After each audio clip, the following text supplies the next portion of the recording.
Troubles with TRAA continue.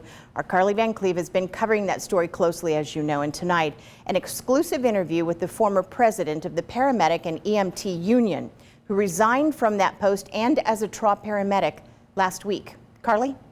Linda, Ian Case worked as a paramedic with TRAA for more than 20 years. He took on the role as union president a few years ago when he says he saw a need to fight for better wages and better working conditions for paramedics. Case explained to me what it's like working as a paramedic right now and why he says his former coworkers should be treated as heroes. We impact lives. We hold the hands of those that are scared and hurt. They're on the streets, helping when you need it the most.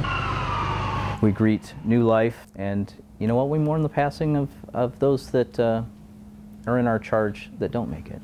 Until it appears there are not enough of them, and they're stretched thin, struggling to get there to save people's lives. Wages stagnated, not kept up, which has made it less appealing and has left us with a shortage of paramedics. Ian Case says paramedics are leaving our system in Fort Wayne after they've been overworked and underpaid for years. There's no shortages of people that are getting sick. There's no shortages of people getting hurt and injured. Case was a paramedic for more than 20 years with Three Rivers Ambulance Authority, and he was the IAEP Local 525 union president. But last week, he resigned. It's trying.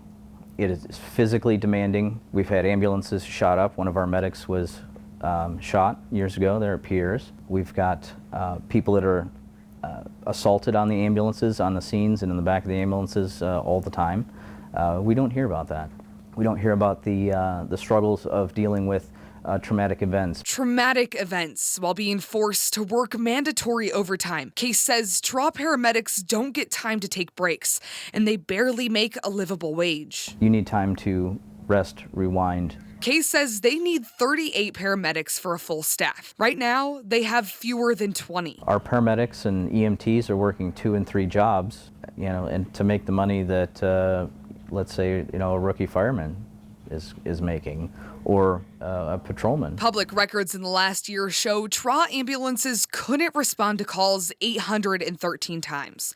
So they had to call for assistance from communities like Hoagland, New Haven, and Huntington, often delaying the time it would have taken for people to receive emergency help. Minutes can dictate whether you live or die. He says 20 minutes is the longest call he's taken in the city.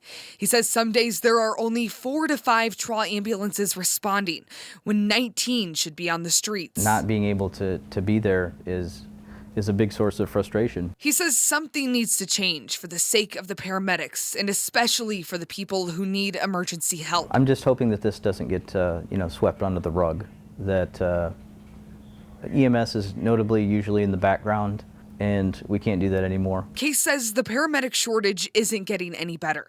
So what needs to happen to keep everyone in Fort Wayne and Allen County safe? This needs to be an issue that's front and center until it's resolved, and that could be quite some time. Well, Case says a city can't function without paramedics, and they are no less important than our police officers or firefighters. But he says they aren't going to be able to do that important work if they don't receive the treatment they deserve, Linda. And we've been saying this all along, Carly. This story matters to each and every one of us because this is about public safety. And if we would, God forbid, ever need an ambulance to come to our home or a business in case something happened. When you call, they're supposed to be there. That's right. All right. Thank you so much for your continued coverage.